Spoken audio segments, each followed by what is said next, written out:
Hey guys, William Furno here today with a new LEGO Bionicle 2015. Again, just wrapping up the 2015 stuff, just another 2015 review. Even though that it is 2016, this book did release on December 29th of 2015, and I didn't get the book until yesterday, and it took me like 30 minutes to read because this is way under my level. But you know, it's part of the Bionicle story, and I want to stay up to date with that, so I got the book. And so in this review, I'm going to be sort of designing a new system for my book reviews because I believe they're not done making books yet. I think there's another graphic novel on the way, and then another chapter book on the way. So anyway, I'm going to be doing it out of 10 when it comes to story relevance, and then out of 10 when it comes to enjoyment of the book, like how much fun was it to read, and then I'm just going to divide that by 2 and get my out of 10 rating. So let's get right into it. So again, this is the second chapter book to release in the Bionicle series, titled Revenge of the Skull Spiders. And so on the front here we have a picture of Izator, the Protector of Ice, and on the back it's a little less detailed than the first book, but we do have Nilku here, and then the synopsis is: after the defeat of his skeleton warriors at the hands of the Toa, the evil Makuta calls upon a horde of monsters to face the elemental masters. The heroes will have to team up with an unlikely ally to take down their nemesis as the all-new Bionicle legend continues. Now the problem with this synopsis is that it's actually about the Protectors, not the Toa. So that's kind of inconsistent because it says elemental masters, and then it says the heroes. Well, actually, it's the Protectors. So if you're going into this book thinking it's going to be more about the Toa, it's actually really nice because it's all about the Protectors, which is not something we've seen a lot before, because the Protectors haven't really gotten the spotlight. But this entire book is mainly based around the Protectors' journey and what they were doing while the Toa went in to face the Skull Warriors and everything. And so it really elaborates on how much the Protectors really care for Akimu, the fact that he's coming back. And it actually confirms that these Protectors, Izator, Narmodo, Nilku, Vizuna, Kavoda, and Korgot, they actually weren't the Protectors when Akimu was around, and they do elaborate on that. And I think it's just really nice how they develop more of the Protectors and, you know, what they're here for, what they're here to protect. And so the book, this isn't really a spoiler because it doesn't really spoil anything about the story. But the book starts off with Vizuna, the Protector of Jungle, watching the Toa face the Lord of Skull Spiders. And then all the Protectors meet up in the jungle, and they're discussing, you know, what are the Skull Spiders going to be doing now that they're not under Loss's control. And so they can't get into the city, and it's really funny how they reference this. You guys remember in the animations and in the first book when Onua smashes his hammer down on the ground and then the bridge to the ancient city breaks. Well, they're trying to get into the city and they realize that the bridge broke. And Korgot notices, like, she gets down on the ground when they hear the huge shockwave, and she's like, yep, that's Onua. So it's really great how they interact with again, what the Toa are also doing, even though the Toa really aren't in this book all that much. So I think it's really, really nice, just the interactions between the Protectors. You know, we didn't really get to see a lot of that. But what's really interesting is that I was told that this book didn't really have any relevance to the 2016 story.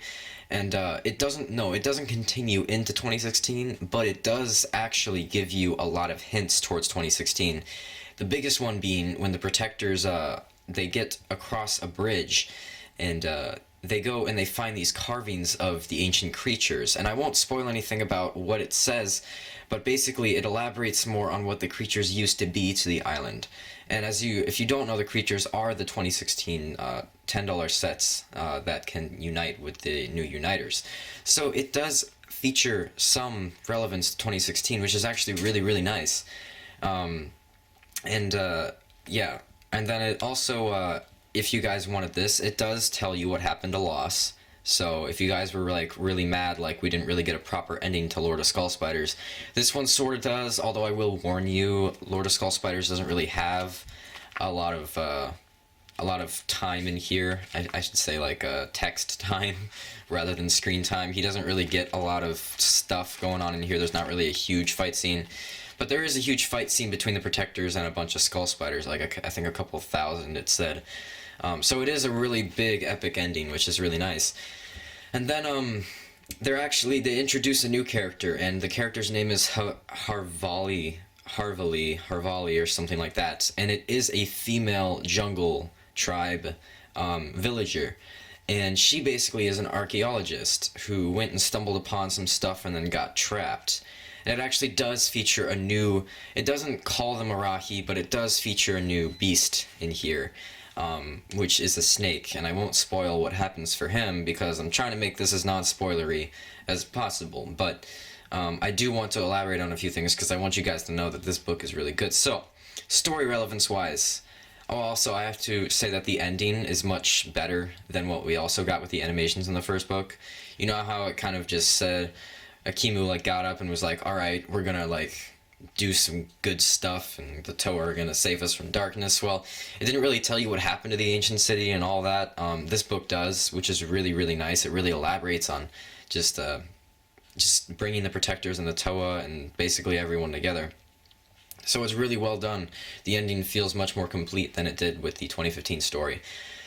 So, story relevance, I would give this a 10 out of 10. This has a lot of good story relevance and story elements that weren't exactly finished from 2015. It's almost like the author, Ryder Windham, was given all the plot points that Lego's animations and the first book never finished and decided to finish it in this book. So it's a really nice and complete book, and it really just wraps up the 2015 story. So if you don't have this book yet and you want it for story relevance, it has a lot of that. So that's good. Enjoyment-wise, okay, so this is where it's controversial because I'm kind of older, and so I read books that are like way higher than this reading level. So personally, for my enjoyment, I was able to comprehend it really well, but at the same time, I wasn't exactly like whoop whoop, let's do this while I was reading it. It didn't really grip me and keep me in. But there were certain parts that did whenever we got like a new development for Akodo or for the story in general.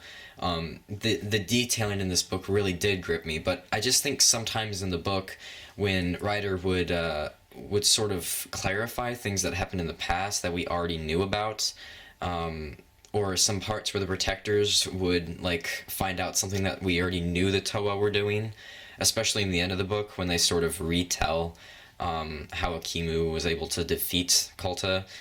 It's just kind of, sometimes it's fluff, and I think those parts did lose my interest. But overall, I would give that section like an 8 out of 10 because it's still a phenomenal book.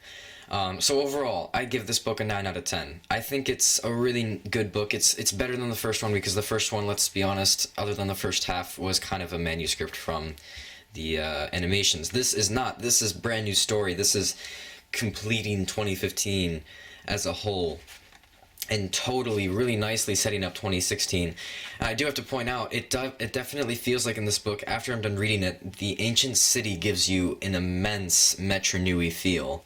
And the reasoning for that being is that they actually have to go through a tunnel, at least the protectors, even though there is bridges and stuff, those were destroyed because, Onua.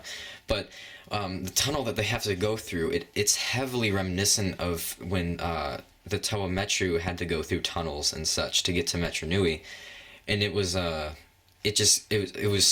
so Metro Nui-esque, even though it was dumbed down. It's definitely more compact in this book, but it definitely was reminiscent of that story arc from 2004 and 2005.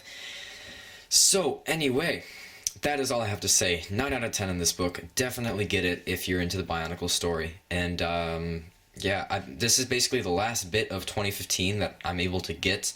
The only thing I don't have that's big from 2015 is the trans dark blue Golly mask, which is virtually almost impossible to get, though I have heard of a few people scoring it for like more than $300 off of eBay. So, this has been my review on LEGO Bionicle Revenge of the Skull Spiders, Chapter Book 2. And I think I'll just see you guys next time, either with classic reviews or I will wrap up 2015 as a whole. Take a look at everything that 2015 had to offer and what it did offer. So, I'll see you guys later.